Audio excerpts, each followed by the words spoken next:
begin our look at sports with the postseason-bound New York Mets and their star, Pete Alonso. Clear another space for Alonso in the Mets history books. Alonso recently broke the Amazins' single-season RBI record, passing the previous mark of 124 set by Hall of Famer Mike Piazza in 1999 and tied by David Wright in 2008.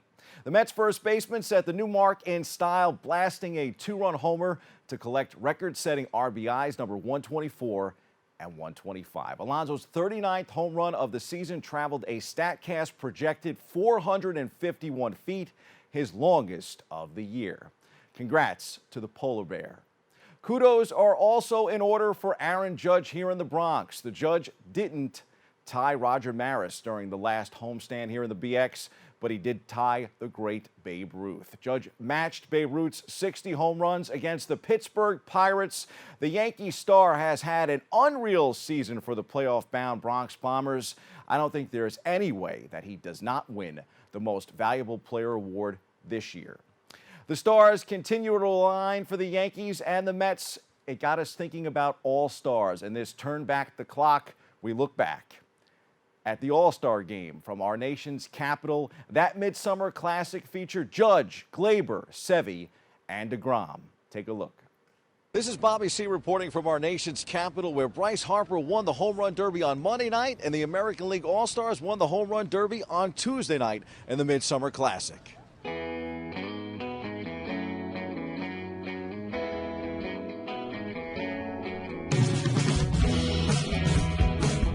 What was better, last night's Home Run Derby or tonight's Home Run Derby? Tonight's was. We only had one represented last night in our league, and we had quite a few represented tonight, so I'll take tonight. I took a cutter down the middle of the first pitch and then kind of went into battle mode and just was trying to put a line drive in play, and it left the yard. It was crazy. What do you think is the best part of being an All-Star? The best part is just getting a chance to represent the Yankees. I feel like, getting a chance to represent the New York Yankees, represent, New York, and represent my family, teammates, coaches, everything like that. And getting a chance to be around certain players that, represent the game the right way, and great role models, getting a chance to pick their brain, man, it's quite an honor. To be here, to be on the stage with, some of the best players in baseball, and get to come in this locker room and interact with them and talk about baseball and things that they're doing at the plate and what to do and what not to do is a pretty cool feeling, and to get to experience that is always fun. After making the comments about your desire to want to stay in New York, just what does it mean for you to be representing the Mets and to be on a stage like this? It's fun. Anytime you get to represent your team and be in an All-Star game is a huge honor. And like I said, I really enjoy my time in New York and really enjoy playing for this team. I just got a one goal, and he's playing bigly, and now I start playing in the All Star games. Pretty awesome. And nothing, try to take that experience and enjoy the moment.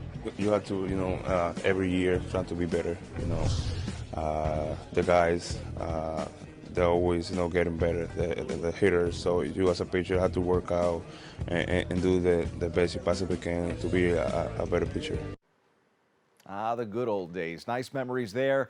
The Pinstripers welcomed Harrison Bader off the DL last week in the Bronx. The newest Yankee is a tremendous center fielder and the focus of our Did You Know this morning. Did you know that Bader was born in nearby Bronxville and played high school baseball here in the BX? He played shortstop in the Eastchester Little League as a youth and grew up a fan of the Yankees. His favorite player, coincidentally, is Roger Maris. Bader attended the Horace Mann School in the Riverdale section. As a senior, he batted .500 with a .783 slugging percentage to garner first-team All-Region, first-team All-State, first-team All-City, and the 2012 Rawlings Northeast All-Region first-team honor.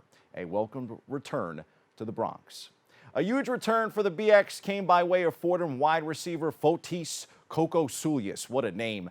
In a heartbreaking loss to Ohio, the Rams standout had a game to remember, a game to never forget, in fact. 4 receiving scores, tying the school record set by Javarius Dudley in 2003 and matched by Jason Caldwell in 2009 and Sam Ajala in 2013. This is the bigger number, though, 320 receiving yards, a school and Patriot League record. He now has 170 career receptions, moving him into 7th on the Fordham all-time list. We'll stick with football and highlight a signature win by the New York Jets over the Cleveland Browns early in the season, their first win of the season. You can hear it. We're off the snide. We just got to love the way this feels. Got to find a way to stack them up. A lot of stuff that we got to clean up, but just proud of the guys because we didn't quit. And that's probably the biggest thing I'll take away from it. I'm going to go to the quarterback first with Joe. Just a calming force. He's been in a lot of these situations, leading a bunch of young men, and thought he was cool and calm. Got the ball where it needed to go,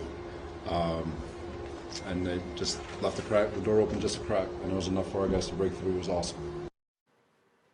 Gangrene started 1-1 before falling in week number 3. The Giants, meanwhile, started 2-0 heading into week 3. Like the Jets' September win, that's something that hasn't happened for the G-men in a minute. We go back inside the locker room for more with Big Blue. I thought the defense throughout the game played well. We gave up that one big one that squirted out there later, but they tightened back up in the red zone. They tackled well. We didn't get hit over the top of their head. I thought they did a good job. They stuck together. Again, it was a good team win. These games are going to be like this most of the time in this league, and I thought our guys showed grit and toughness and heart. And the other version of football, soccer, we catch up on the latest from the defending champions here in the Bronx. NYCFC beat their rivals, the New York Red Bulls, recently and had some off time between matches. Here's the latest with NYCFC. I think we have to rely on our performance team. We have some really good guys in sports science, in medicine, and they will plan the week. We will give some time off. We will make sure that we get a game in for some of the guys that haven't, the likes of Keaton Parks. We want to get them ready for returning after the break. But for us, it's about rest now. It's been a really busy period. It's been a challenging period because there's been a lot of football games in a short space of time, but injuries mean that the roster has been short, so you have to roll with guys consistently. And I think the good thing is, in that period, you really see what the team is made of. And to be in a moment where we don't win football games and then be able to put in the 2 performances against 2 good teams, I'm really proud of that.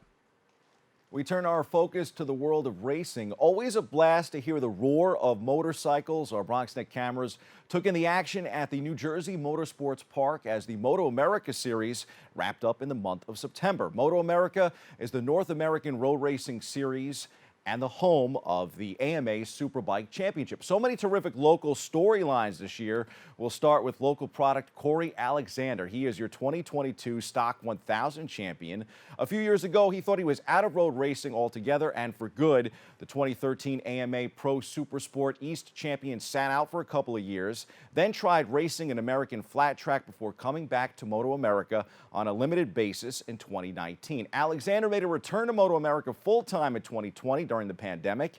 I also loved catching up with Josh Hayes, now 47 years old, but man, you can't tell when he is on a motorcycle, giving us older guys a good name. Hayes got a double win in Supersport aboard his Squid Hunter Yamaha, bringing his all-time AMA wins record to 86. That ties him with AMA Hall of Famer Miguel Duhamel. I asked him about his talent, meeting his experience, and what it's like to share victories with his family these days. Sunday, September 11th was the culmination of the race weekend for Moto America in New Jersey.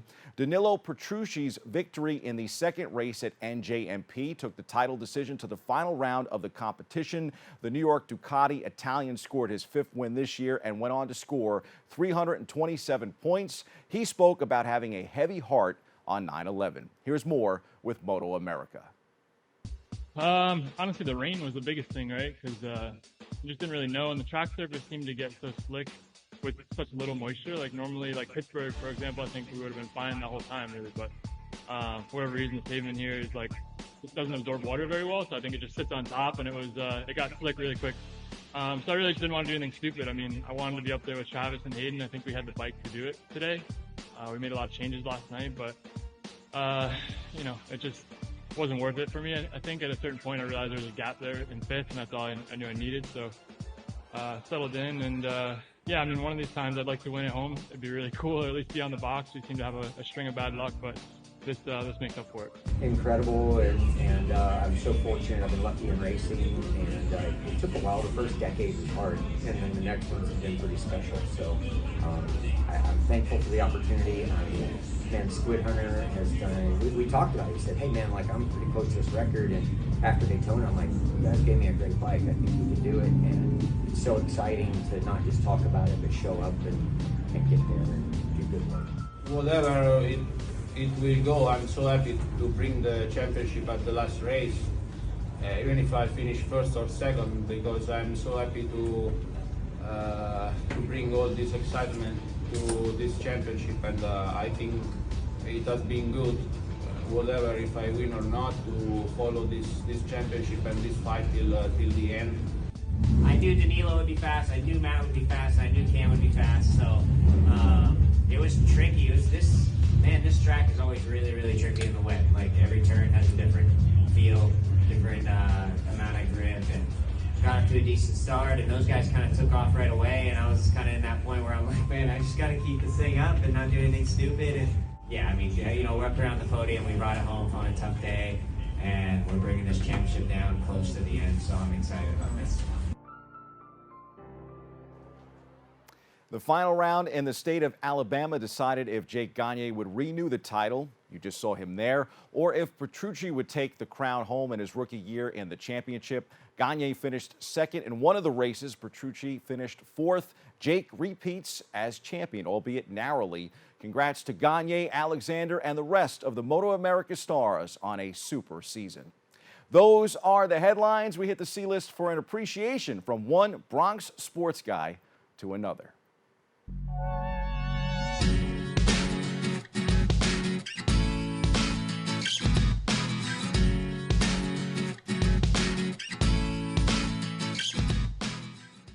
J.R. Jackson got his start in the sports communication world with his YouTube channel, JR Sports Brief. Using that channel as a springboard, he was able to work in different media outlets such as television, broadcasting, and radio all along the way.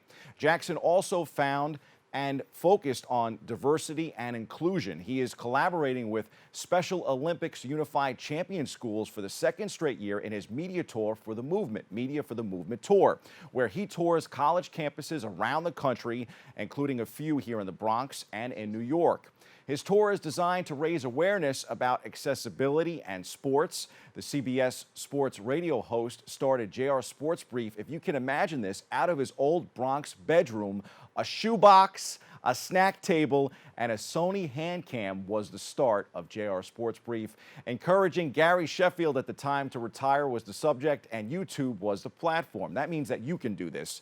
He launched JR Sports Brief, nabbed 1 million views his very first year, made JR Sports Brief a full-time job, and then in the second year, and currently these days has over 1 million views on YouTube, a true Bronx success story.